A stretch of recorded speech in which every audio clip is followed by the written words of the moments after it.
This story takes place on the high Tibetan plateaus of Amdo on the western edge of China.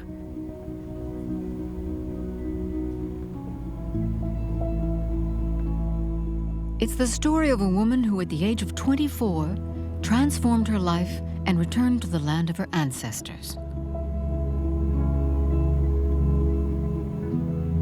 It's the story of a woman who set up a textile workshop in the last village of a lost valley in a place where heaven meets earth. It's the story of Dechen, who breathed new life into the yak wool trade, bringing pride, prosperity, and a future to the last remaining nomads in this part of Tibet.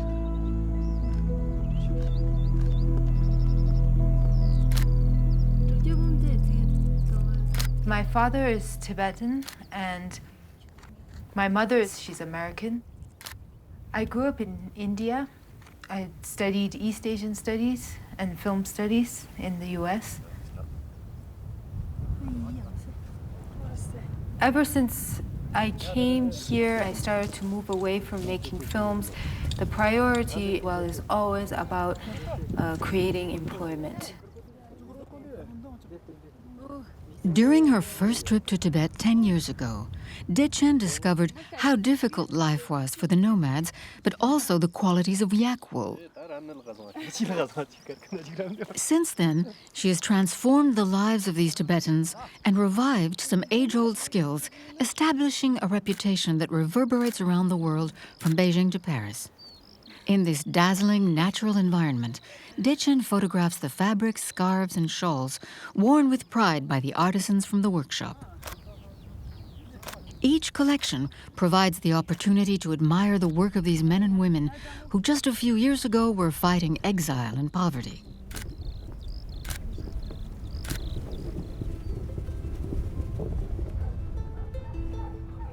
No trees grow here, 3,200 meters above sea level on the high Tibetan plateaus. This mineral desert, an expanse of mountains and pasture, is 3 times bigger than the Sahara. There's more livestock here than there are people. Some 1,500 men and women cohabit with 6,000 yaks and 3 times as many sheep.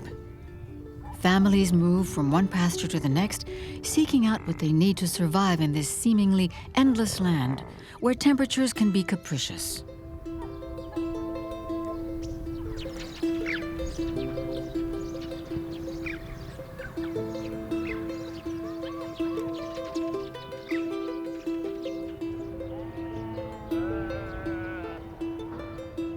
It was in Zorge Rotoma, in the autonomous Tibetan prefecture of Gannan, in the northwest of the People's Republic of China, that 10 years ago, Dechen decided to set up the norlha workshop, sheltered from the wind between 2 hills.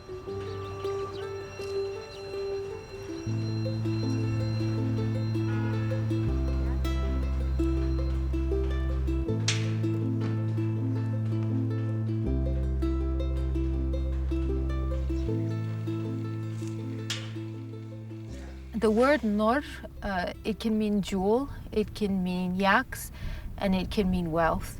And the word lha means God, so when you put the 2 together, norlha means the god of wealth. It can also mean the god of yaks. And in the wealth is not only material wealth, but it can also mean wealth of knowledge, any kind of wealth. And then also, since it means yaks, it's the 2 together to the nomads is ideal for the kind of work we're doing with.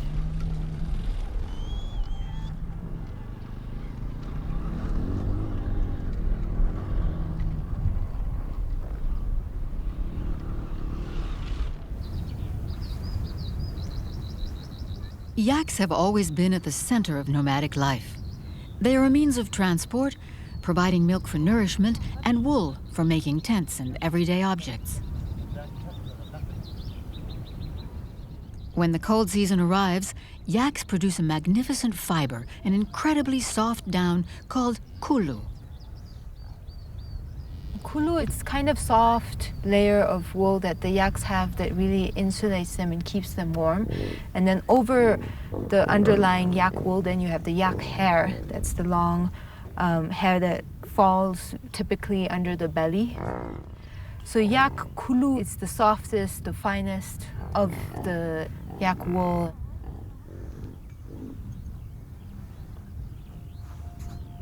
It was actually my mother who heard about these amazing fabrics that were made out of hand-spun yak kulu. So she had this instinct or this feeling that there would be a future in yak wool. And then for that reason, I came out here to start looking for yak wool.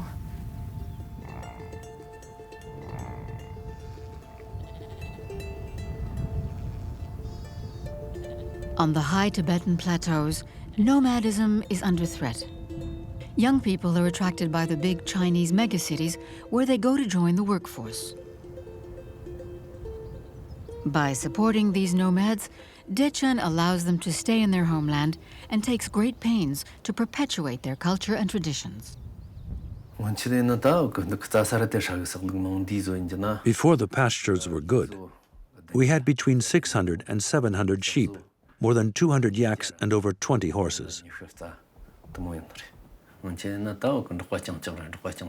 When I was still a nomad, summer and winter alike, I would take care of the animals, night and day.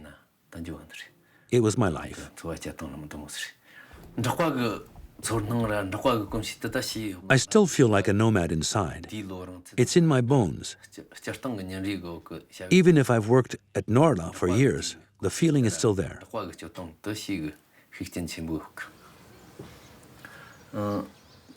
Now I'm the production manager.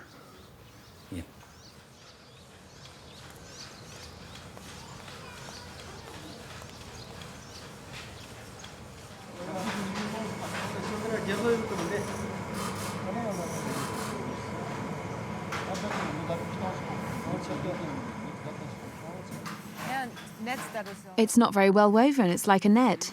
That way I'm using less thread.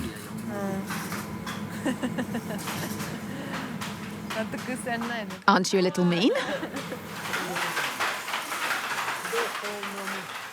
Which range of reds is it? Number 4, right?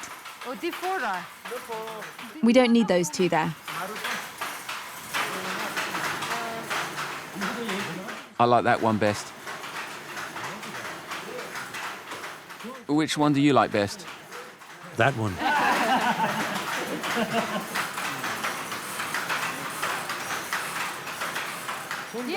I love that one.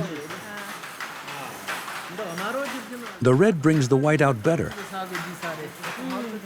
That color is too dense.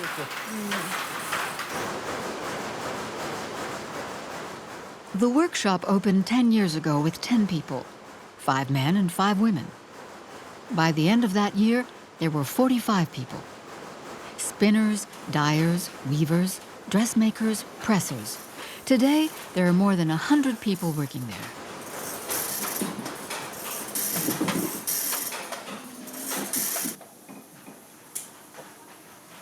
The women spin the kulu wool. This precious fiber can only be harvested by hand and in springtime when the yaks start to molt. The Queen of Wools was used to make garments for Tibetan royal families and the Emperor of China. But the savoir-faire almost disappeared at the end of the last century. Today, Dechen is reviving this forgotten art. As they carry out their painstaking work, the spinners recite a prayer and repeat the mantra of great compassion over and over again.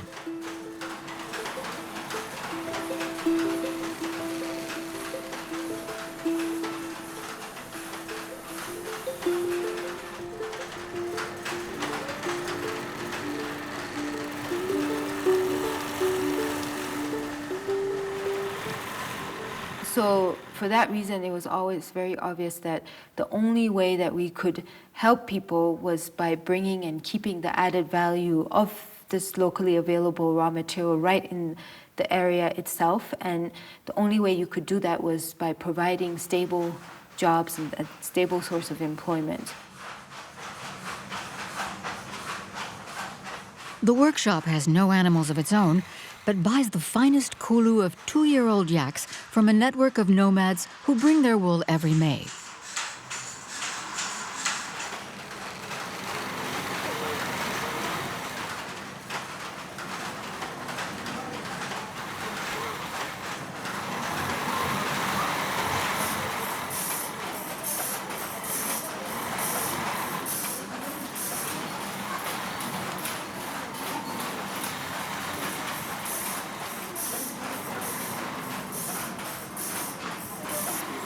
The workshop has started to become an ideal place for women to come because they had such hard lives as nomads. They had to wake up as early as 3 in the morning, and they start with milking all the animals. Depending on the herd size, usually they'll be finished by 5 o'clock. And then they start churning the milk and preparing it for the butter, drying the cheese, collecting the dung. And that's most of their chores. They just really didn't have any free time at all in a single day during the summer months. It's a very harsh, hard life.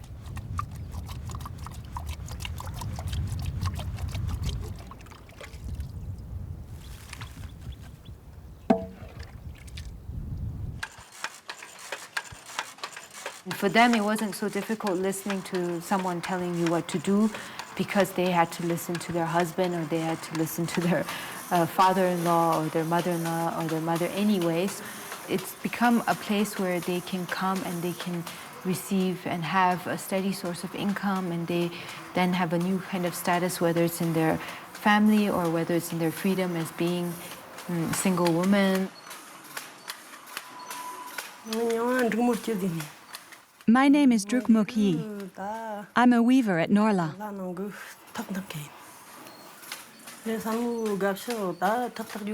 Weaving isn't something I was made to do. It was the first thing I learned. I really like sewing too.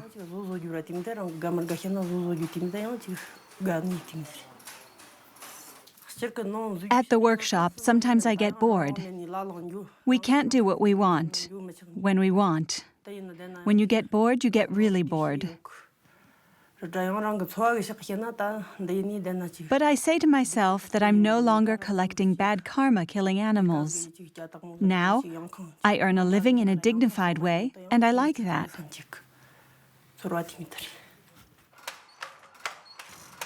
The people who work in the workshop all grew up as nomads.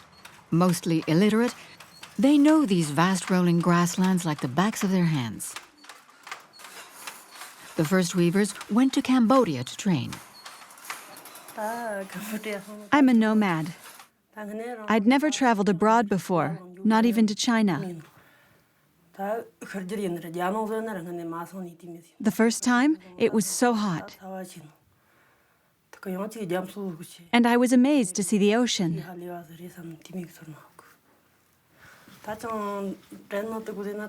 I remember it very well. When it's cold here, I think it must be nice to live by the seaside.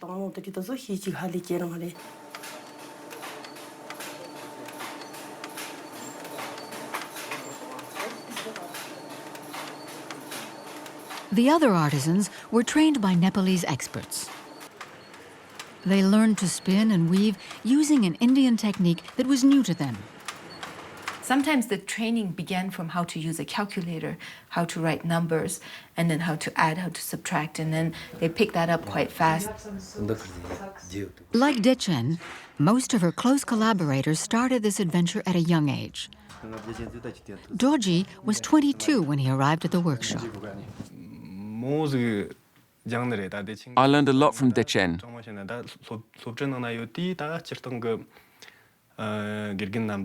At school, I learned the bases of Tibetan traditions, and I tried to learn Tibetan as best I could. With Dechen, I've learned computers, English, negotiation, marketing, and production. Everyone in the management system is quite young. That's why we've always been very excited by everything else that's happening in the world, all the technology in the world. So we try to take the advantages of technology and ride with that to kind of get us more in touch and make us more efficient in the world and as a production unit. Now we all use telephones and computers. Came like a wave. No doubt because now we don't have to worry about our survival, so we can pay attention to technology. In the beginning, we had a meeting with all the managers, and we said, okay, we have to not allow phones to be brought into the workrooms. They have to leave it at the door, and we can give them a break to use their phone for 15 minutes in the morning and 15 minutes in the afternoon, but besides that, they can't use it. And everyone was like, that's just not possible. The people just won't listen. There will be a revolution in the workshop if you can't use your phone. The first 2 days was like, and then all of a sudden, nobody ever complained again.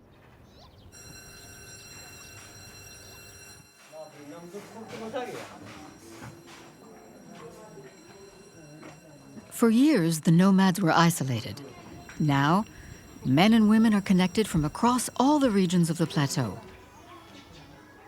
They discuss the state of their pastures, livestock sales, and they share the beauty of a forgotten poem on WeChat. These communication platforms connect them to the rest of the world, thus preserving the Tibetan language.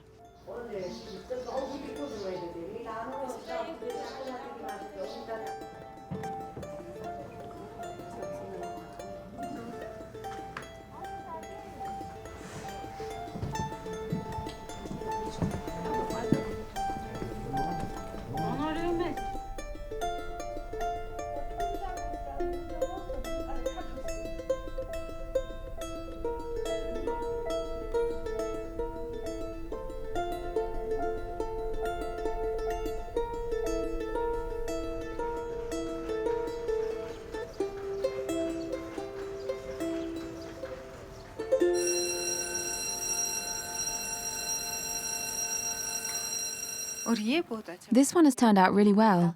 Did you put the thread in later? No, we made it like this. We made this design. Look, this portion here is quite broad, so it's really not visible. So I placed the thread in such a way here that it becomes visible. This one's very good. This one is very good. Both of them are good.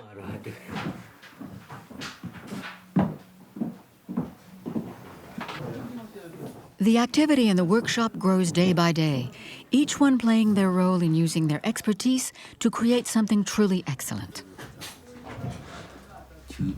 The production isn't finished. There's still a lot to weave. As department head, you have to be efficient. You can't let anything go. For all these years, Dechen has been running the workshop on a daily basis. She is helped out by her mother, Kim, who lives in the Himalayas with her Tibetan husband. Maybe? Okay.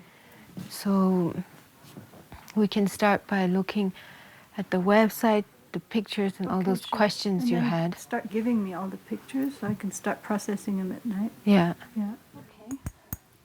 Kim often goes to Rotoma to help Dechen finish the collections. This is going to be in the collection. This is the capsule. She's also very involved in Norlha's international profile. In September.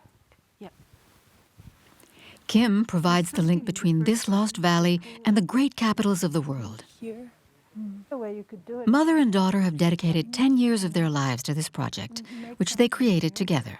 In 2004, I really wanted to travel, go to Tibet, and at the time I was interested in film. Dechen was quite an adventurous person. She studied Chinese, and I asked her if she wanted to explore in greater depth to try and find out more about yak wool and what you could do with it. My mother always talking about yak wool and the possibilities of yak wool, but I never really paid that much attention to it because I wasn't that interested in textiles. So she set off with her brother, and they stayed for 7 months. It was the two of us, and he was only 18 at the time. I was 24. Nobody really took us seriously, and it was so difficult. Just people would laugh when we said we want 2 tons of yak wool. When I came here, I was very struck by the poverty. I'd never imagined it to be like that because when you're small, it's presented like a fairy tale. And when I came here, I found that it wasn't at all like that. It was a very tough life for the nomads. And then I started to realize that if yak wool is really a precious fiber, then maybe that was something that could make a change in people's lives. I was interviewing and staying with one nomad family, which turned out to be Tunko's family. I first met Dechen in 2004, at the end of the summer. It was gray, just starting to rain. She looked so young.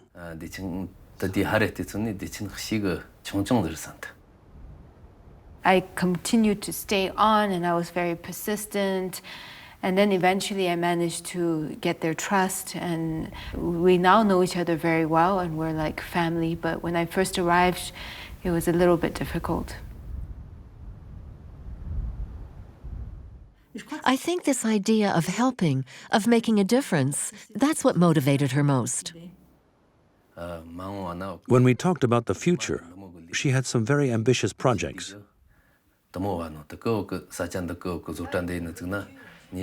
She wanted to create a business. I felt that I could trust her completely. He was just incredibly curious about the outside world, and he knew that he had kind of missed the bus in that he had never had the chance to go to school. So this would be his last chance to just hop on this bus that would take him and to the modern world, or somehow bridge him into the modern world. So he was very eager to take that risk and take that chance. I remember. I'll never forget her. And I knew the kind of commitment that people like Tunko had made to this project, so it wasn't just about me anymore, and so it really wasn't really an option. And I always knew that if I started this, I had to live here, this would have to be my life.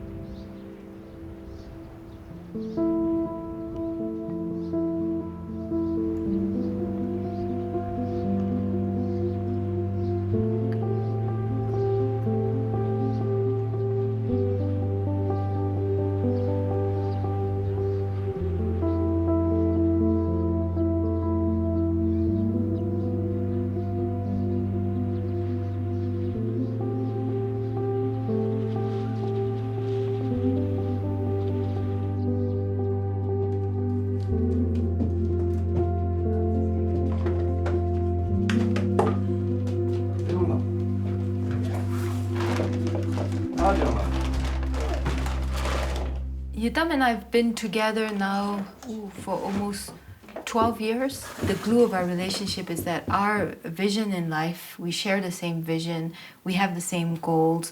We now each have our projects, and this has been great because he has his project of focus, which is the camp, and I have Norlha. We have two daughters. The younger one, her name is Dechen. We all call her Baby D.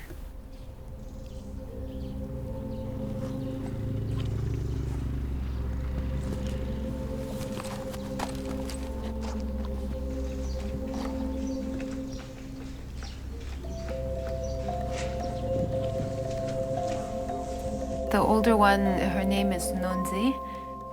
She's already got all these business ideas, and she's already thinking about what she's going to do when she grows up.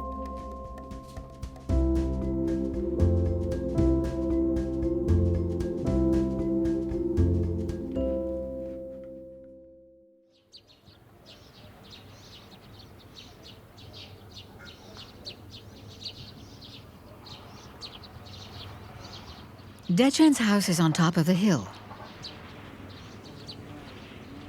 To make a life here in this land so close to heaven, Dechen had to obtain approval from all the authorities in the province, the prefecture, the canton, the village, the monastery, but also the gods.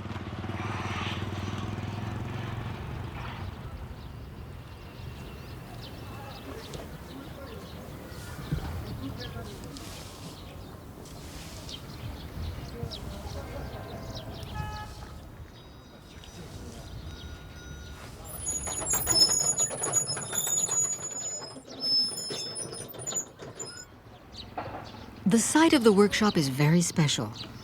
In 2006, it was covered with ruins.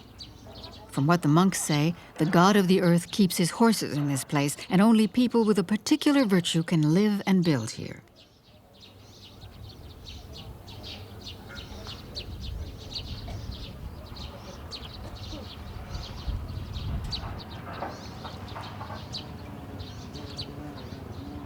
Currently, the workshop covers half of the hill under the watchful eye of the divinities. From the beginning, it was always so important for me to have a beautiful environment to work in. I really needed the people who were working to be happy, to be warm, to be comfortable. And one of the things that, from my experience, that I've realized is that light makes you a lot happier, it makes you lighter. If you're in an environment that you kind of respect, then you start to respect the work that you need to do.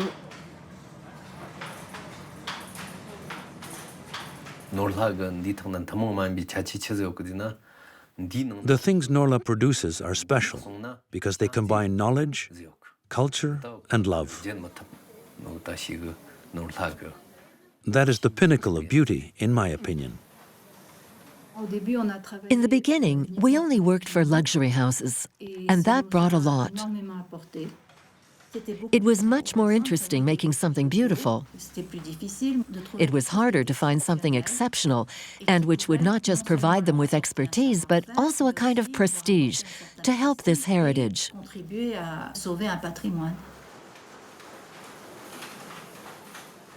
It made us more rigorous about the work. It gave us a certain eye. So we need to have a kind of shared responsibility that brings us together to produce the perfect product that will ensure our survival.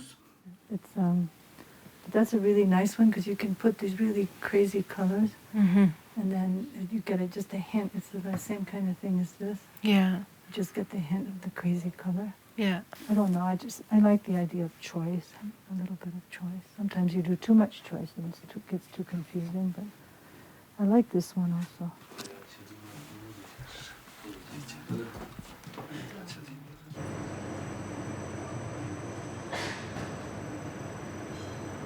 To achieve perfection in terms of the colors inspired by the nature found on the high plateaus, the workshop has some very sophisticated dyeing machines.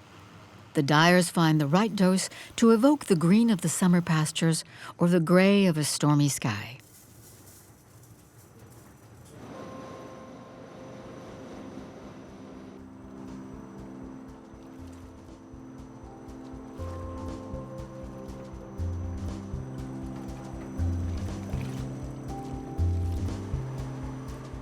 Red is a sacred color for Tibetans.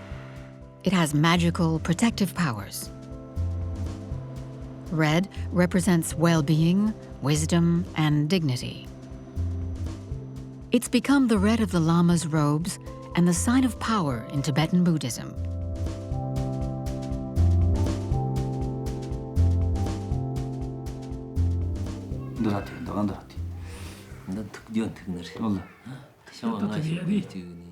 If we put 5 lengths, we should have almost 5 meters.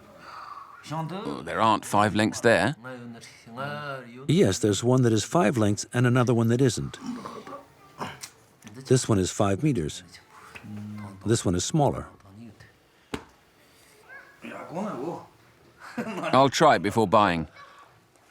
The color is very fine. It's lovely.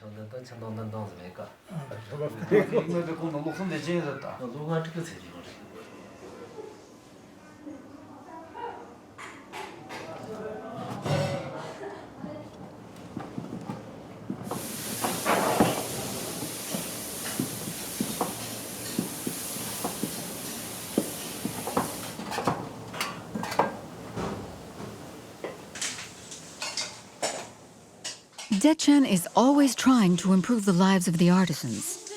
Some live in Rotoma, but others have to walk long distances to reach the workshop. At 7 a.m. and at midday, the employees are served hot meals.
Close by the workshop, the basketball court is a place of relaxation, where Norlha team regularly plays against the Rotoma monks.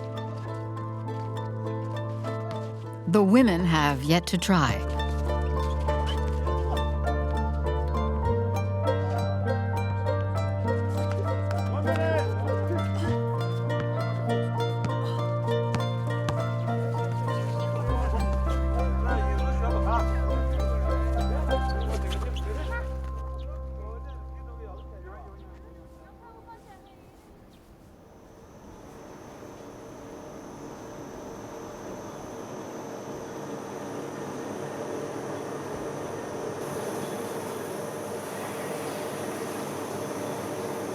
A fabric can be woven, knitted, or felted. Since ancient times, Asian nomads have used felt in their daily lives to insulate their tents and for clothes. Kulu is often combined with sheep wool to make lighter colored garments. These pieces of wool are then carded by machine to aerate them and remove any natural impurities. These flexible, homogeneous ribbons flow from the carding machine like a fluffy cloud.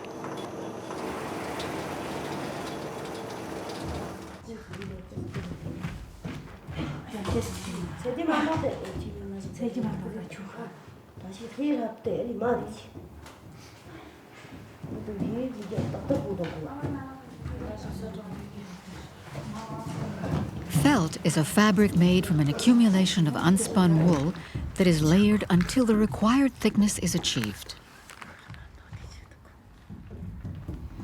This density requires a colossal volume of wool. The fibers are then dampened with warm soapy water, rubbed and beaten to compress the wool and create a dense and solid fabric.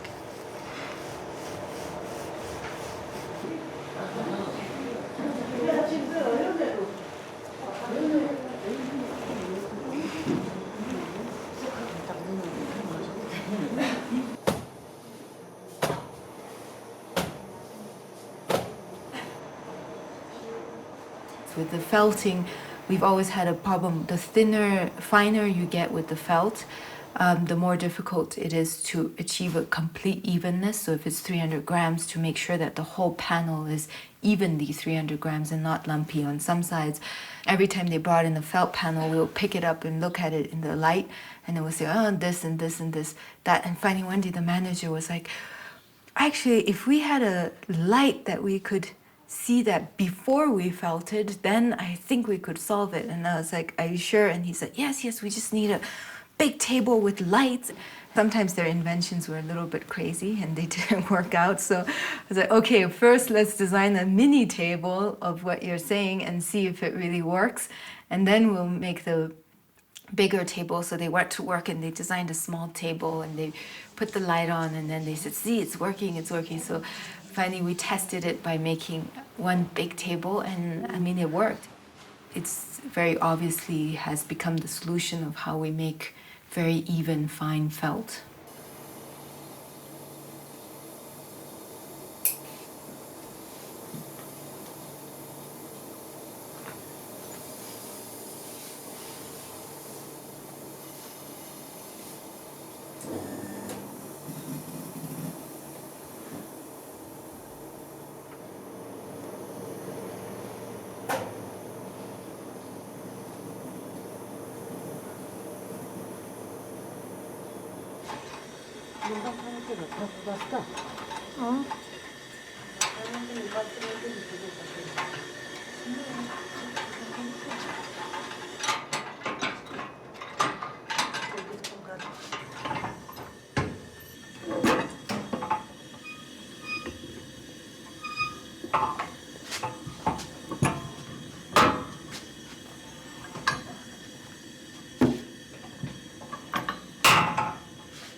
Tibetans love their hats. Hats are the ultimate accessory, which vary according to rank and region. In the 20th century, the growth in trade with British-controlled India introduced certain hats to this region of the world. The fedora, which became a trademark for tough guys and gangsters in Chicago, was the preferred form of headwear in the Lhasa region. The Stetson, worn by men and women, was favored in the region of the high Amdo plateaus. Today, the yak wool felt hat has become the jewel in the crown of any self-respecting hat collection.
Not far from the workshop, there's a single road, a long concrete ribbon linking Rotoma to the rest of China.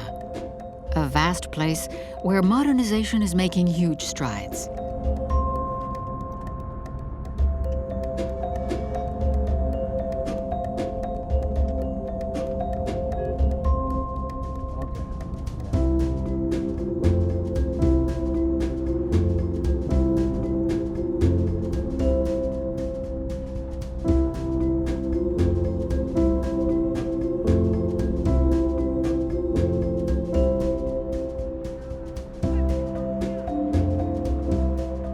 Labrang is a 2-hour drive away.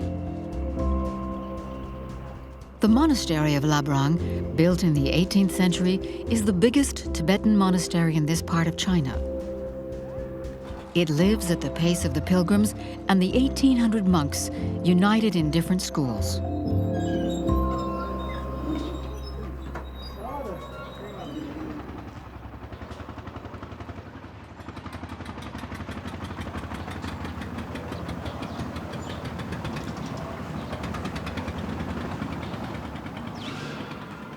The biggest study center is that of the Gelupas.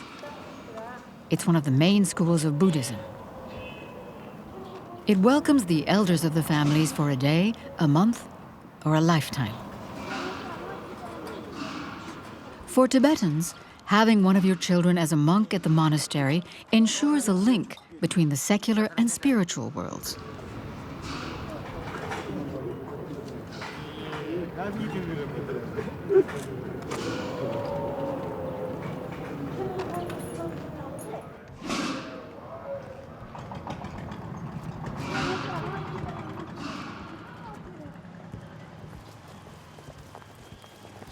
Every week, Dechen comes to her store in Labrang, and while she's there, visits her husband's family. His parents live near their eldest son, a monk at the monastery.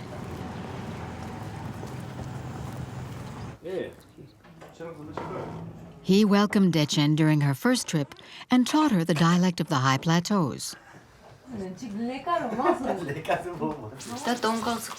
For the monks' robes, they need one for summer, one for winter, and one that is yellow and blue. We can make other types of robes too. You're going to buy a wallet? I like the wallet. A friend bought one. He said, "Don't you have one?" I answered, "I haven't bought one." "Why buy one?" he said. "Just help yourself."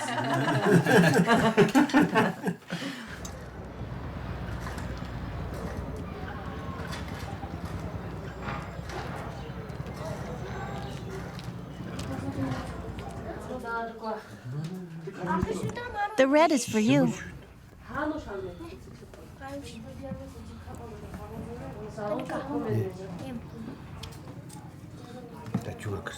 Really? You're helping me choose too? This looks my size. How many sizes are there? 2?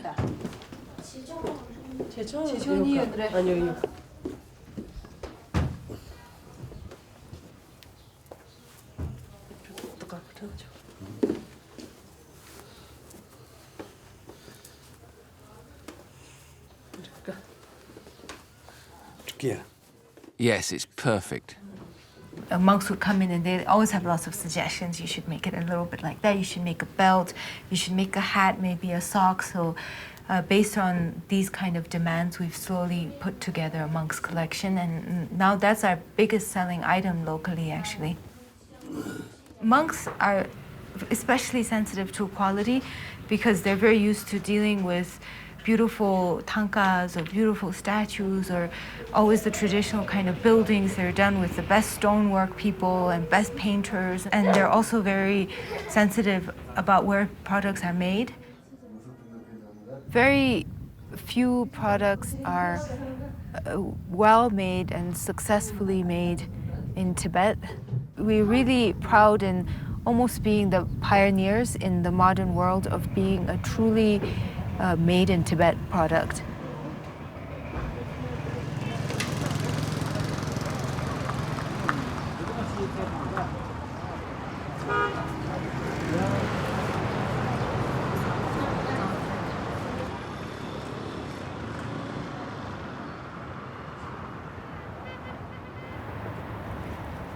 Dechen is always taking her textile adventure further, using her intuition to create a new activity using yak wool. In the heart of the modern town, she's just inaugurated her first workshop for carpets. The Tibetans have been making traditional carpets for centuries. They use them for many different things, such as wall hangings and horse saddles. But the most common use is for sitting on. It's our last baby. It's the newest project. It needs a lot of attention, a lot of care. It's not like a scarf where you weave one scarf and you put it aside and say, we're going to try another thing. There's so much wool and raw material involved, so you have to be more confident. Carpet is a much bigger commitment. We can show the mountain like this. Westerners will see it differently. Sometimes you have to interpret what you see. Yes, mountains. The shape, it goes downwards, and then it comes up and goes gently down again. That's how landscapes, the mountains do that. When you look at it, that's what you see. Yes, like a wave. I get it. We're trying to integrate yak wool into our carpets. Traditionally, the carpets have always been made with sheep wool, but it's a whole process of testing because the yak wool fiber is very short, so we're not sure how well it will work in carpets. We're starting this workshop in collaboration with another village. Now more people are starting to see that the training in itself is already an opportunity without even the promise of work after. So that's a very new thing right now. It's a new development, and we have a lot of people who want to come and train with us. In 1950, Tibetan refugees started to migrate to India and Nepal. They took their carpet-making skills with them. Dechen has brought the head of a workshop in Nepal here to teach the young Tibetans these skills that had all but disappeared. They began their training 4 days ago? Yes, 4 days ago. In 2 days, he's woven 13 centimeters. He's a good student. He's very motivated. The finishing is very neat. Very neat. Yes, very neat. The knots are lovely and tight. It's good quality. There's not much design, but it's very straight. It's perfect. He's paying you compliments. Well done, good job. If this goes according to plan, then it becomes a system of replication into other villages. So this is where people will come, they'll set up their own workshop, and then we would then help them with the marketing and with the designs of different products. So that's the kind of collaboration we're looking. So this is the first trial of such a collaboration.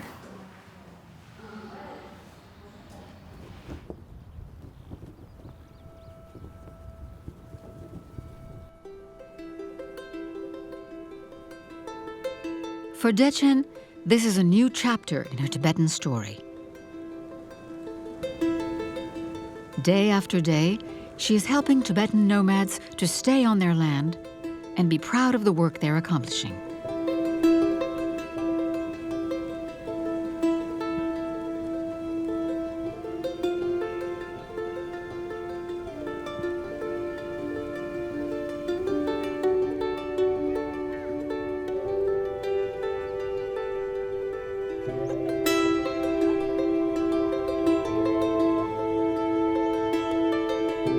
My images are always about representing what norlha is and the story behind norlha in as little words as possible.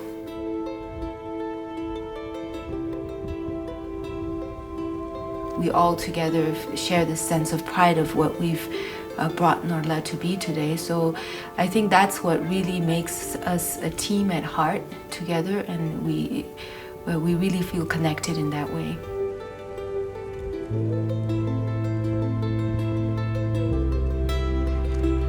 Something we're trying to build that's timeless. So whether it's in the product, it's something that you can wear but you can pass down, it can live through generations.